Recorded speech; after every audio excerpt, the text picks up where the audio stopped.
En la historia bíblica, desde Génesis hasta Apocalipsis, vemos cómo Dios interviene en la historia de la humanidad. El Señor ha irrumpido en la historia de la humanidad. Si viéramos la historia del hombre como una línea del tiempo, vemos diferentes apariciones de Dios en la historia.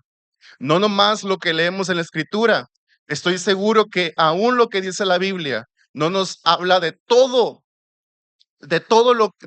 las formas y de todos los momentos en los cuales Dios se ha involucrado en la vida de las personas. Conocemos una Rahab que vivió toda su vida en prostitución y un día se encontró con el Señor. Conocemos una Ruth que vivía lejos y se encontró con el Señor. Encontramos a un Dios interviniendo en la vida de un pueblo, el pueblo de Israel, venciendo gigantes, conquistando tierras para la gloria de Dios. Vemos a un Caín y a un Abel que escuchaban la voz de Dios. Vemos a un Moisés que en medio del desierto vio una zarza ardiendo que él no la buscó, sino que la zarza se hizo presente a él y le dice: acércate, Moisés, y quita el calzado de tus pies, porque el lugar que pisas es un lugar santo. Vemos un Abraham que estando allá en sus oficios, escucha la voz de Dios. Vemos unos pescadores, Pedro, Juan, Jacobo, que se encuentran con el Señor Jesús y el Señor les dice: hey, yo los voy a hacer pescadores de hombres. Eso es algo precioso. Y aún si no existiera la Biblia, yo sé que usted ha escuchado el llamado de Dios a salvación en más de una ocasión. El Señor ha intervenido en la historia de la humanidad, pero ha intervenido en la historia suya, en la historia mía. En algún momento el Señor tuvo que haber intervenido de alguna u otra forma. Pudo haber sido una madre que nos predicó el Evangelio, pudo haber sido una persona en el hospital que nos predicó el Evangelio, puede haber sido quien sea, pero el Señor interrumpió nuestras vidas, nuestras vidas, intervino en nuestras vidas. El cristianismo no es el esfuerzo del hombre por conocer a Dios, es la obra de Dios para revelarse al hombre. Dios se revela al hombre. Esta predicación es un fruto de una oración que yo le decía al Señor: Señor, yo veo una iglesia que está cerca, muy cerca de tu reino. No lo digo por todos, pero no veo esa intimidad contigo.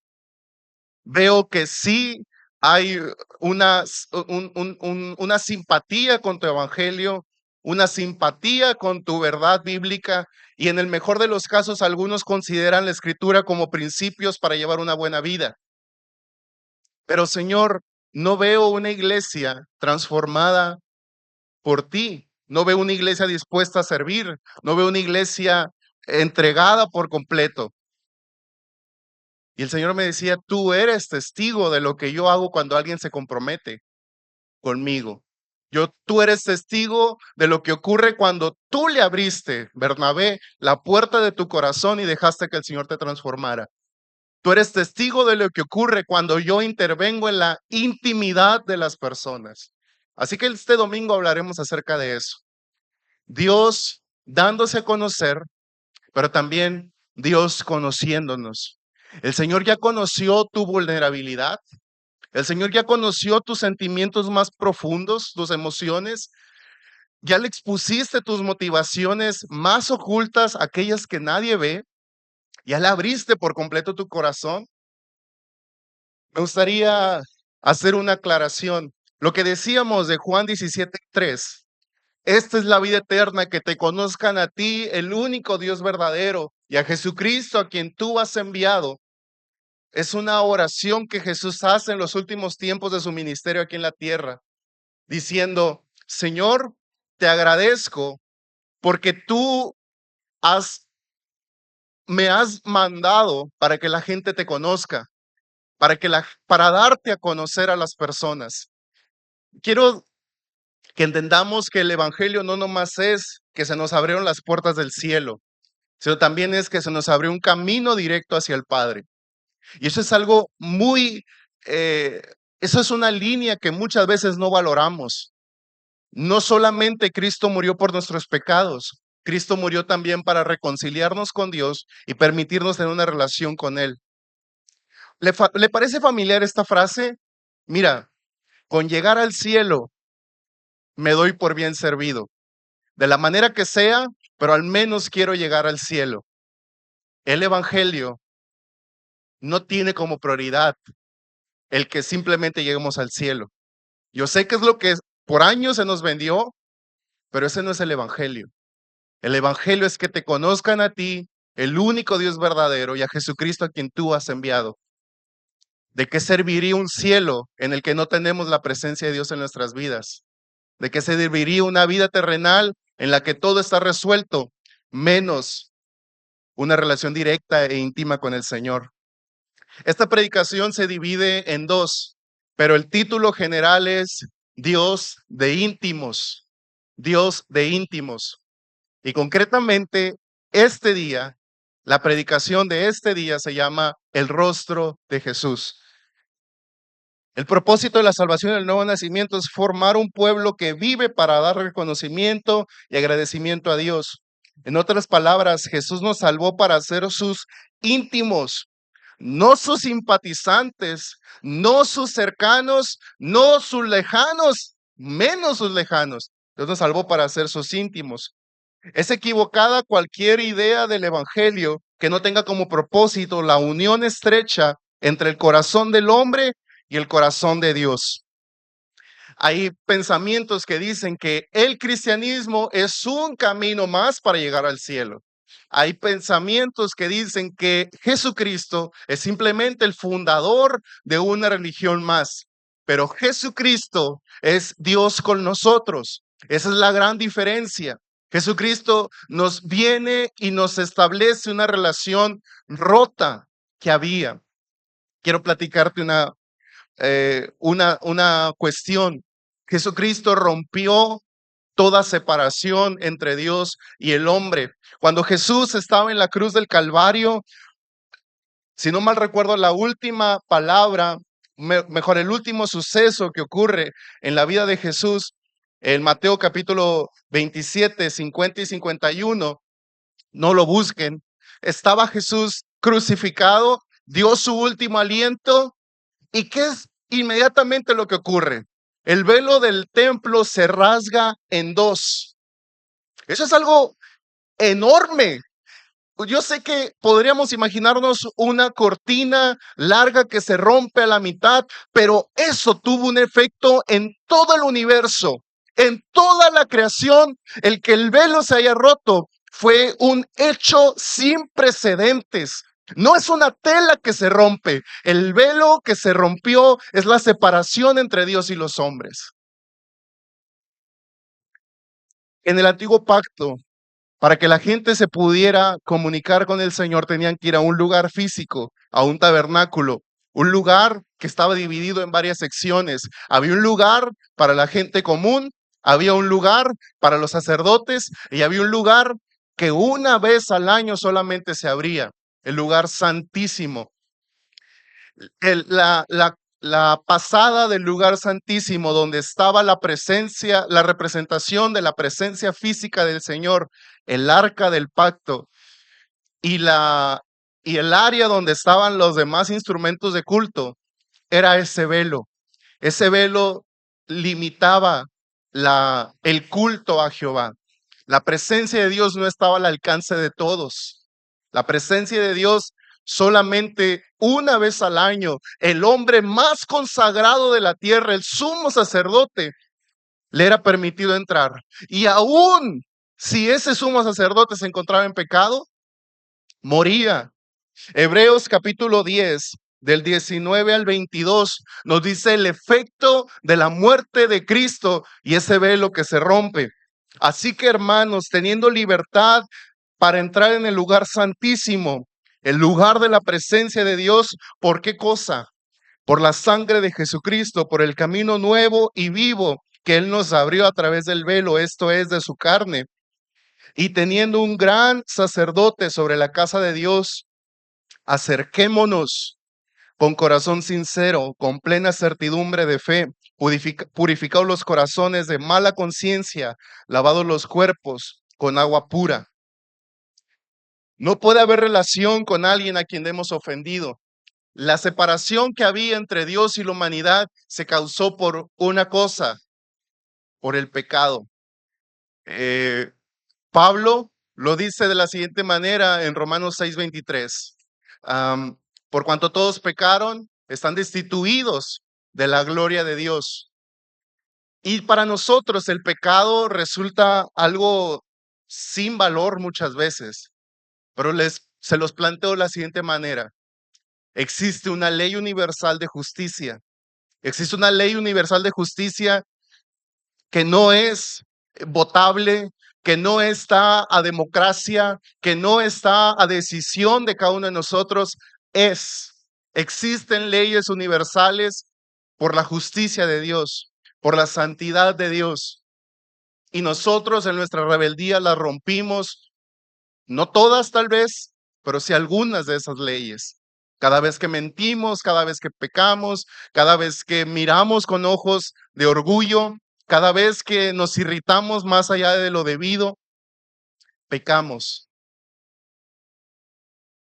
Y el Señor no ve con buenos ojos en absoluto cualquier tipo de pecado, porque a diferencia nuestra, Dios es justo y Dios es bueno.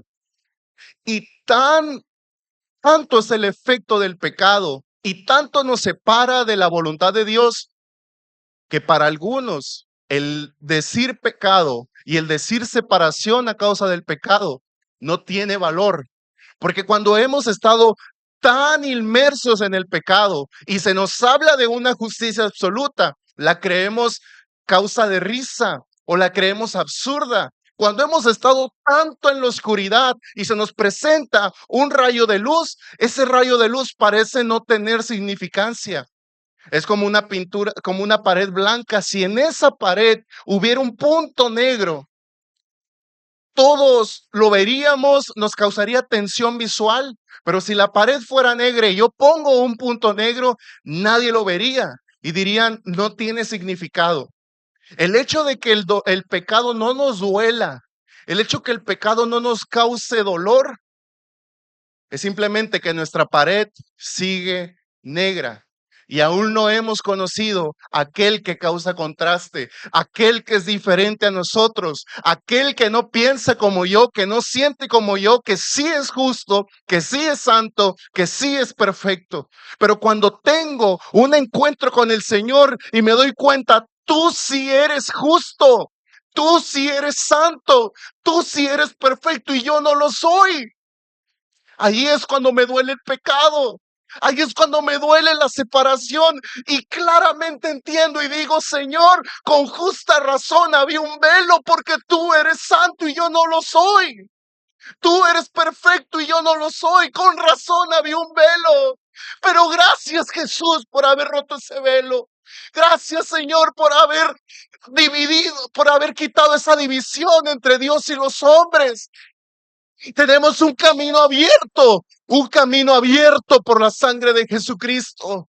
Ese camino abierto no es figurado ni metafórico, es un camino real. Jesucristo es el camino para llegar a Dios. La respuesta de Dios al problema del pecado es Jesucristo. En Jesucristo tenemos perdón de los pecados y por consiguiente también tenemos reconciliación con Dios. Para poder primeramente ser íntimos e ir a la intimidad con el Señor, a ese lugar secreto donde somos transformados, tenemos que primeramente ser reconciliados. Para poder ser íntimos debemos de ser aceptados y lo somos en Jesús. ¿Cómo es que somos aceptados? Porque el rostro suyo es visto a través del rostro de Jesús. El lenguaje más bíblico es justificación. Somos justificados. Cada vez que Dios entabla una conversación con usted, no está viendo el pecado de Ana Lidia, está viendo la justicia de Cristo. A eso se le llama sustitución.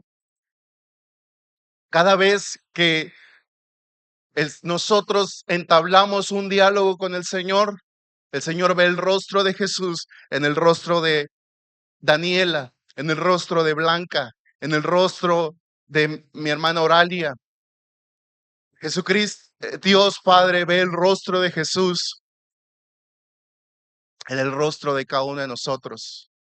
La perfección, la santidad, la justicia de Él nos son atribuidas a nosotros por gracia, nos son imputadas como un sello que se pone sobre nosotros. Este ha creído en Jesucristo y en su justicia, y esa justicia le es atribuida. Por eso es que ahora hay un camino abierto hacia el Señor.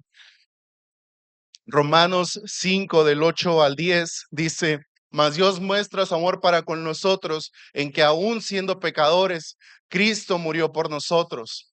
Hay una sustitución.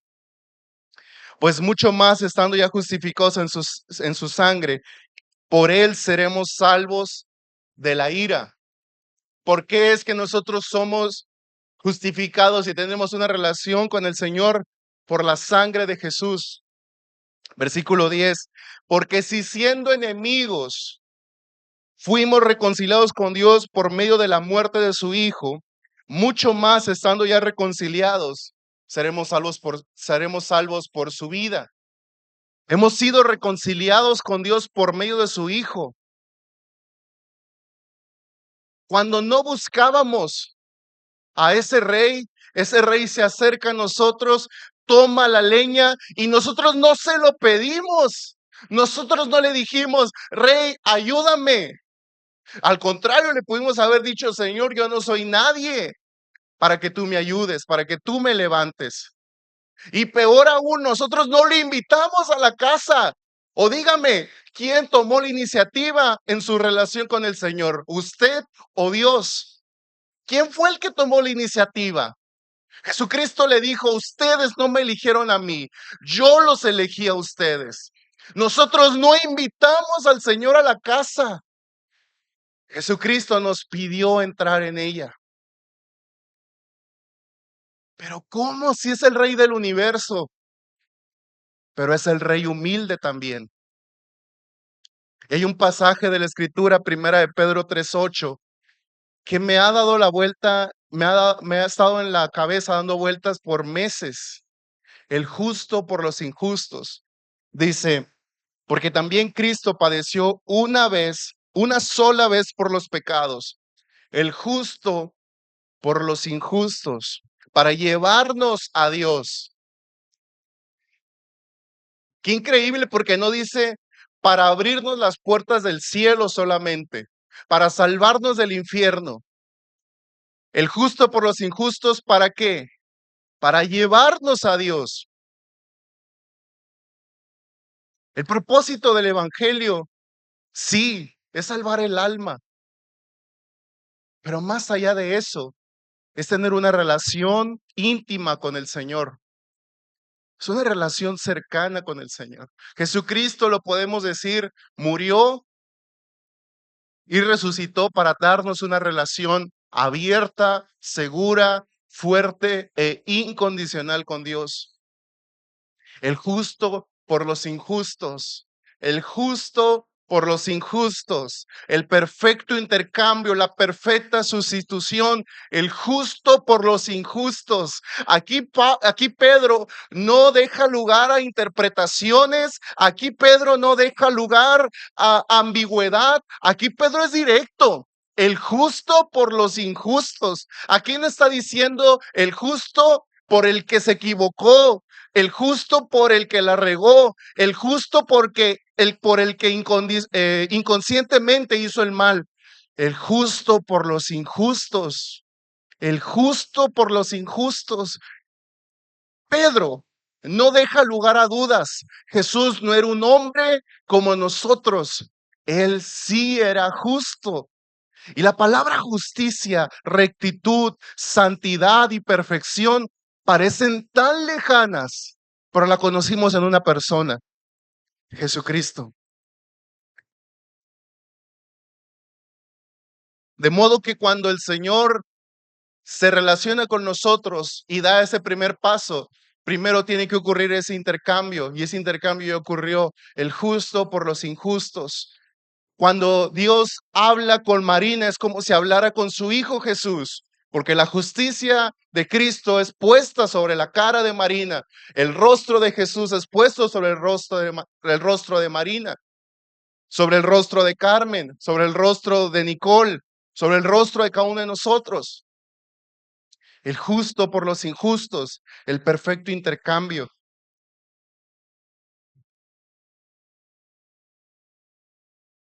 Pero lo más bello es que no solamente conocemos, no solamente Dios nos perdona y somos reconciliados con Él, sino que ocurre algo más bello. En el rostro de Jesús vemos la plenitud de Dios. En Jesús, en la persona de Jesús, ese Dios eterno y perfecto se acerca a cada uno de nosotros. Abraham, Isaac y Jacob se referían a Dios como Él, como el santo, el supremo, el Dios. Pero cuando se revela a Moisés, se revela como Yahweh o como el yo soy. Y yo soy en el hebreo es un pronombre que revela cercanía.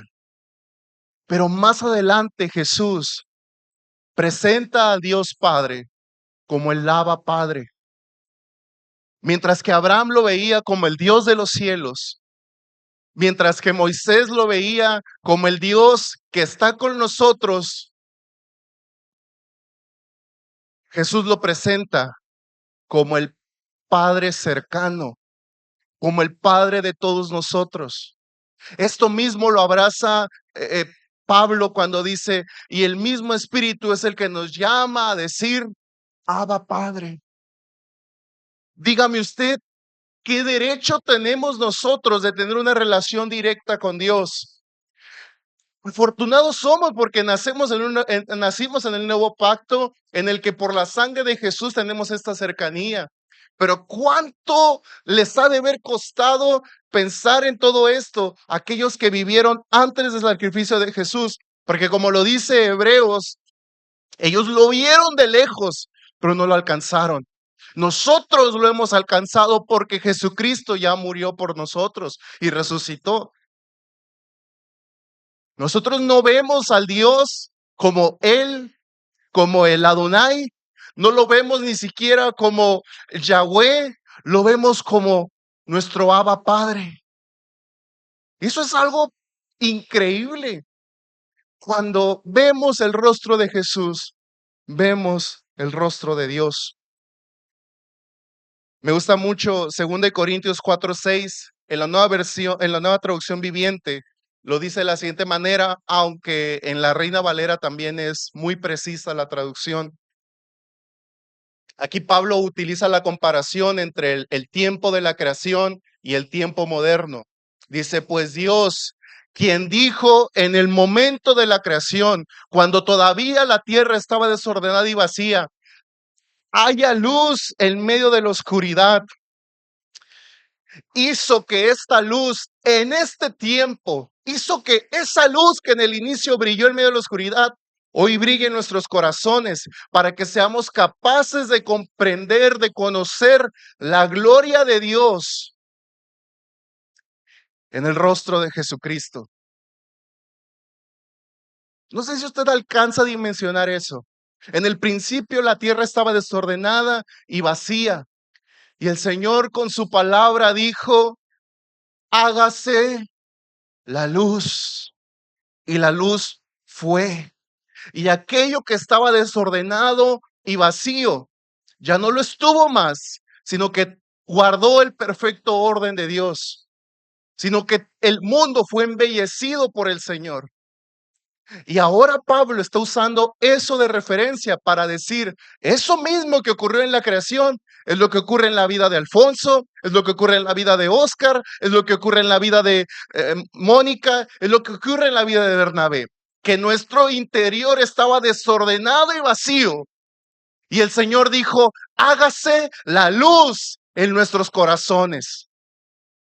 No sé si usted no se alegra de eso, pero si no lo alegra, a lo mejor usted no ha nacido de nuevo. Cuando Dios viene a tu vida, todo vale, todo significa, todo tiene un color nuevo, porque ya no es oscuridad, ni desorden, ni vacío, es vida. Y dice, para que la luz, para que esta luz, esa misma luz que hubo del inicio, hoy brille en sus corazones, para que sean capaces de conocer la gloria de Dios en el rostro de Jesús. En el tiempo judío, en el tiempo de Jesús, era era revolucionario que hablaran acerca de yo soy uno con el Padre. Era revolucionario eso. Nadie podía decir yo soy uno con el Padre como Jesús sí lo dijo. Quiero que lo meditemos de la siguiente manera. El Dios eterno bajó de su palacio. El rey humilde baja de su palacio y se pone al nivel del hombre que cargaba la leña. El rey humilde que estaba en su palacio viene y toma la leña del hombro, de los hombros del hombre, lo pone sobre sí, se rompe sus vestiduras, se quita su corona y camina junto con el hombre hasta que llegan a su casa y habita con él, vive con él. Y hay un concepto que me voló la cabeza hace poquito. El Señor habita en comunidad, en cohumanidad. Comunidad en cohumanidad. ¿Tenía necesidad Dios de hacerse humano como nosotros? No. Jesucristo establece una relación, una comunidad con Daniel y con Dios, pero no lo hace desde Daniel, el hombre inferior, y Dios, el ser superior. Establece una relación de cohumanidad. Soy humano tanto como tú, Daniel. La encarnación de Cristo es una de las doctrinas que menos se hablan, pero que son tan preciosas. El Rey eterno se encarna. Siempre fue Dios y ahora se presenta como cualquiera de nosotros. Lo pudimos haber visto y haber dicho, es un hombre común. Pudimos haber hablado con él y decir, pues se parece a cualquiera de mis familiares o a cualquiera de mis amigos. Pudimos haber hablado con él y no notar en él hermosura. Pudimos haber convivido con él y ni siquiera habernos dado cuenta de que era el rey, porque el rey se quita su corona. Filipenses 2 del 5 al 10, haya pues en ustedes este mismo sentir que hubo también en Cristo Jesús, el cual, siendo en forma de Dios, no estimó el ser igual a Dios como cosa que aferrarse, sino que fue lo que hizo, se despojó a sí mismo, tomando forma de siervo, no tomando forma de jefe, no tomando forma de rey terrenal, tomando forma de siervo, hecho semejante a quién, a los hombres, en condición de hombre, se humilló a sí mismo, haciéndose obediente hasta la muerte y muerte de cruz. Jesucristo no se presentó aún siendo Dios como el Altísimo, como el Adonai, como el Shaddai, se presentó como Jesús. Jesús no era un hombre nuevo, Jesús era un hombre como cualquier otro. Josué, el famoso Josué del Antiguo Testamento, es una variante de Jesús. Muchos nombres tenía muchos años tenía ese nombre, no tenía nada de especial, pero cumplió su propósito, porque Jesús significa Salvador. El eterno, el Dios eterno, ese que va por encima del tiempo, por encima de la decadencia y de la corrupción que hay en el mundo, se hace parte de la temporalidad. El inmortal se hace parte de la vida mortal. Aquel que no le afectaba la enfermedad, el hambre ni la sed, se hace mortal. El hombre se hace, el divino, perdón, el ser divino se hace hombre. una gloria contenida. El intocable, ese que habita en luz inaccesible, ese que está por encima de todo, ese que hombre no ha visto. Es el Dios que se hizo palpable, tocable, que si usted estrechaba su mano la podía tocar y sentir como cualquier otra. El Dios intocable se hace palpable. El Rey del universo se hace siervo. El Rey del universo se hace siervo. Se rompe las vestiduras, se quita la corona. El incomprensible, ese que no se comprende, ese que no se entiende, ese que explota la cabeza cuando lo ven, ese que cuando Isaías lo vio su gloria, cayó como muerto.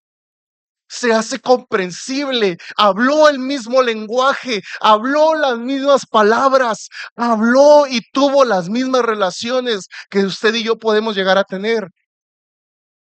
El digno de obediencia, aquel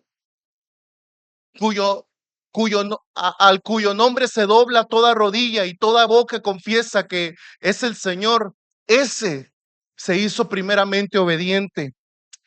El lejano se hace cercano. Y por último, el Dios Altísimo se hizo nuestro semejante. Ese que no tenía parentesco con nosotros se hizo nuestro semejante. Nosotros conocemos a Dios en Jesucristo. Jesucristo es el perfecto vínculo. Jesucristo es tan hombre y tan Dios que es capaz de representar a la humanidad ante Dios, pero también es capaz de representar a Dios ante la humanidad. Es un doble representante, es un doble intermediario. Aquel que nos presenta es aquel que nos presentó a Dios. Por eso es que 1 Timoteo 2:5 se cumple, porque hay un solo Dios y un solo mediador entre Dios y los hombres. ¿Quién es? Jesucristo hombre. Hay un solo camino, hay un solo intermediario, hay un solo mediador. Y cuando decimos mediador, no solamente hablamos de nuestras oraciones como nuestro mensajero, no. Cuando hablamos de mediador, es aquel que pone la cara por usted delante de Dios, pero a su vez es el que da la cara por Dios ante usted. Ese es un intermediario. Hay un diálogo con Dios porque hubo un diálogo con Cristo.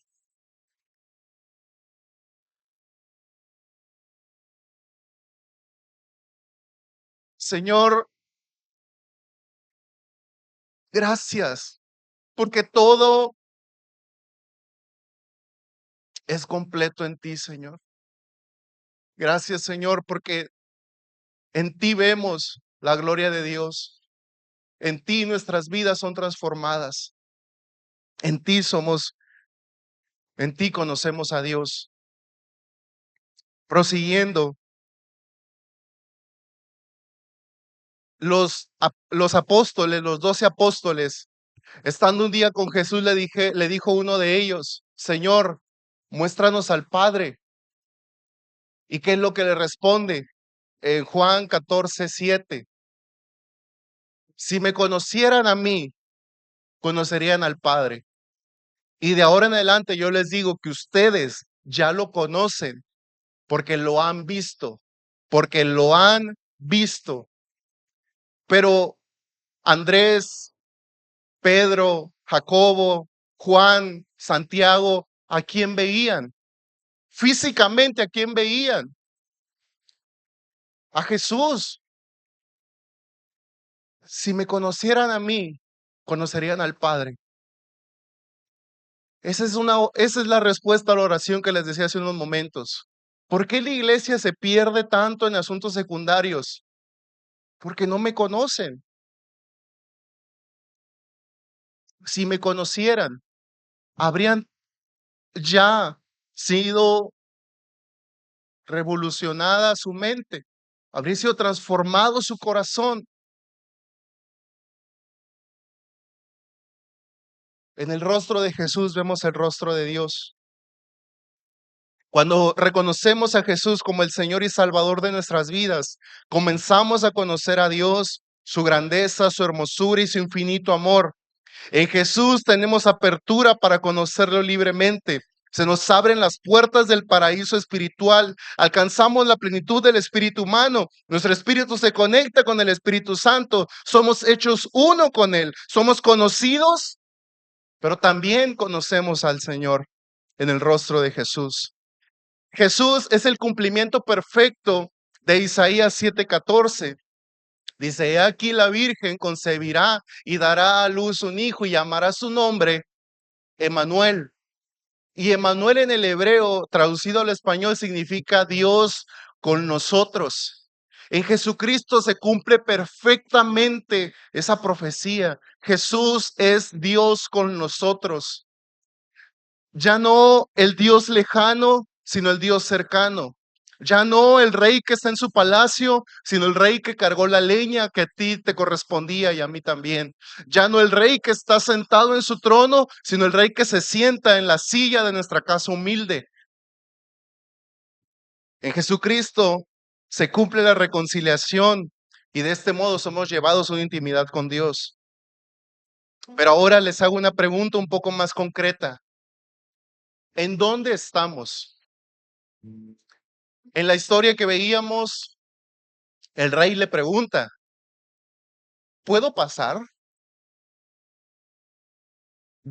Uno, como el campesino le dice: Señor, pues si todo el reino te pertenece, ¿cómo que me preguntas que si puedo pasar?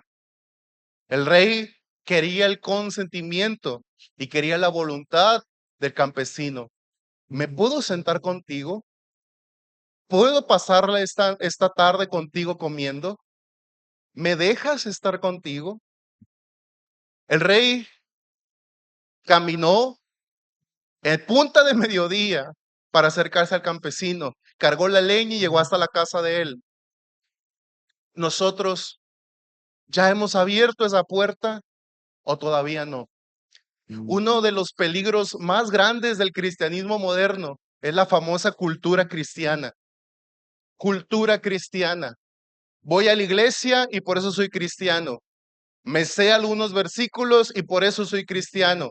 Me junto con cristianos que sí conocen a Dios y por consiguiente yo creo que también conozco a Dios. Me relaciono con un círculo social de cristianos, entonces yo creo que yo también lo soy. La cultura cristiana nos llama a aceptar un conjunto de comportamientos y de tradiciones religiosas para así creer que hemos cambiado de identidad.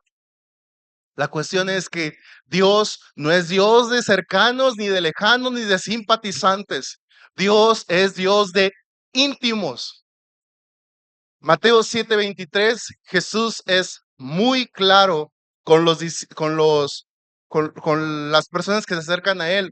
Aquellos fariseos que practicaban una religión, que creían estar bien con Dios, y les habla sobre un juicio venidero y les dice: muchos me dirán en aquel día: Señor, Señor, ¿no profetizamos en tu nombre? En tu nombre echamos fuera demonios y en tu nombre hicimos milagros. Yo soy cristiano. Yo sé que inmediatamente nuestra respuesta, porque yo también he estado sentado en ese lugar donde usted está. Y cuando uno predica, uno debe estar consciente que hay un contraargumento en las personas que lo oyen. Pues si yo vengo a la iglesia, pues si yo diezmo, pues si yo canto, pues si yo levanto mis manos. No te estoy hablando de tus acciones, te estoy hablando de tu intimidad, de la puerta a tu casa, ¿dónde está Dios?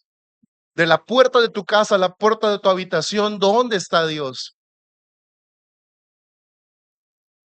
No te estoy cuestionando por tus acciones y te lo voy a decir así. Me interesa que estés bien porque te amo, pero tu vida es muy diferente a la mía. Es tu cuestión. ¿Dónde está tu intimidad? Dios no es Dios íntimo, Dios no es Dios de simpatizantes. Dios es Dios de íntimos. ¿Sabe a qué me refiero con intimidad? Y algo que Jesús dice es: en ese día yo les voy a decir, no los conozco, hacedores de maldad. ¿Pero cómo? Pues si Dios es todo, conoce todo, es omnisciente. ¿Cómo que no me conoce? Jesús no está hablando de un conocimiento intelectual, de saber el nombre de Chuyita, el lugar en el que nació, la iglesia a la que asistió, porque eso Dios lo sabe. Cuando se refiere a conocimiento, se refiere a un conocimiento relacional, un conocimiento personal, un conocimiento que solamente se obtiene por el diálogo diario, un conocimiento que solo se obtiene por abrir el corazón, un conocimiento que no se alcanza por apariencias, que no se alcanza por costumbres o tradiciones, que se alcanza por ser vulnerable y decirle, Señor, yo no soy justo como tú eres justo. Señor, yo no tengo la motivación que tú me estás llamando a tener. Señor, la verdad me da flojera orar. Señor, la verdad me da flojera leer tu palabra. ¿Usted ya fue vulnerable con Dios este día? Cuando digo vulnerable, ¿ya dejó de poner barreras en su corazón? ¿O sigue todavía queriendo aparentar algo que no es? ¿Dónde estamos? ¿Estamos cerca? ¿Somos simpatizantes o somos íntimos? El rey tuvo la iniciativa, el campesino tuvo que abrir la puerta. Es momento de que demos el siguiente paso. Pablo lo resume de la siguiente manera en 1 Corintios 8:3. Pero si alguno ama a Dios, es conocido por él. Si alguno ama a Dios, es conocido por él. Podríamos argumentar y decir, pero me porto bien, pero yo le digo a la gente que soy cristiano. El que ama a Dios es conocido por él. Aquí no hay ambigüedad, aquí no hay relativismo. ¿Amamos o no amamos al Señor? Es bien impresionante cuando te encuentras a una persona enamorada de Cristo.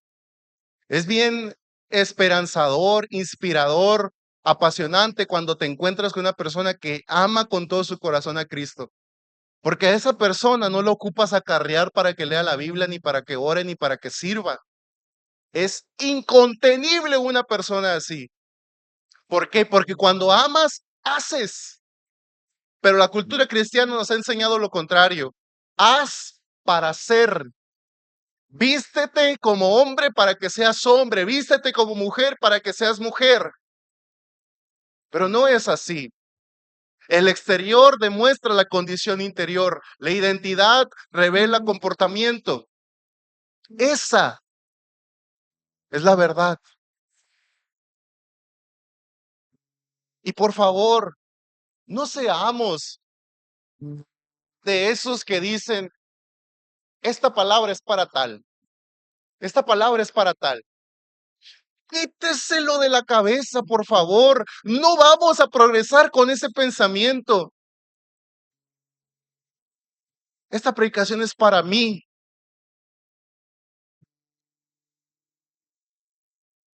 Vamos a la intimidad con el Señor. Dios no va a decir en ese día, bueno, voy a hacer una excepción porque Él es simpatizante. Dios es Dios de íntimos. Y si me dejan extenderlo un poco más, el cielo está hecho para los íntimos, no está hecho para los simpatizantes. Por favor, no creamos que por lo que hacemos somos y por eso hacemos. Rechacemos ser cristianos de nombre, pero no de experiencia. Prosigamos en conocer a Dios y dejemos las apariencias. Dios es Dios de íntimos, no de simpatizantes. No seas un practicante del cristianismo, sé un hijo de Dios. Hay algo bien hermoso que Jesús se manejaba de diferentes formas con tres grupos. Ya conmigo, tres grupos. Grupo número uno, las multitudes. Las multitudes. Y junto a las multitudes estaban los 70. A esos Dios les hacía los milagros. A esos les manifestaba su poder. Jesús les manifestaba sus milagros, su poder, sus sanidades. Pero había un grupo más cercano que eran los 12. A ellos les explicaba las parábolas y les hablaba directo. Les hablaba como quien tiene confianza. Pero había un grupo más cercano todavía, que eran los tres íntimos, Juan, Jacobo y Pedro. A los 12 les dijo, si ustedes me conocieran, conocerían al Padre. Ahora ustedes lo conocen porque lo han visto en mi rostro. Pero a los tres no les habló de la experiencia. A los tres íntimos les mostró claramente su gloria. En el monte de los olivos se transfigura a ellos. Ese Dios inmenso deja salir un poquito de su gloria. Diga conmigo, poquito de su gloria. Deberíamos de perseguir día con día ese poquito de su gloria. Estaba Jesús en el monte, de repente empieza una luz incandescente, blanca como nada, y se acerca, y se manifiestan Elías y Moisés. Y estos hombres dicen, ¿qué es esto? ¿Qué está pasando? ¿Qué ocurre? Vieron algo que las multitudes y los 70 no vieron. Vieron algo que los 12 no vieron. Vieron la gloria de Dios. ¿En dónde? Donde estaban todos. En un culto de domingo. En la intimidad. En lo privado manifiesta su gloria. Día con día deberíamos de perseguir esa gloria en lo privado. No la vas a ver en lo superficial. La vas a ver en la intimidad.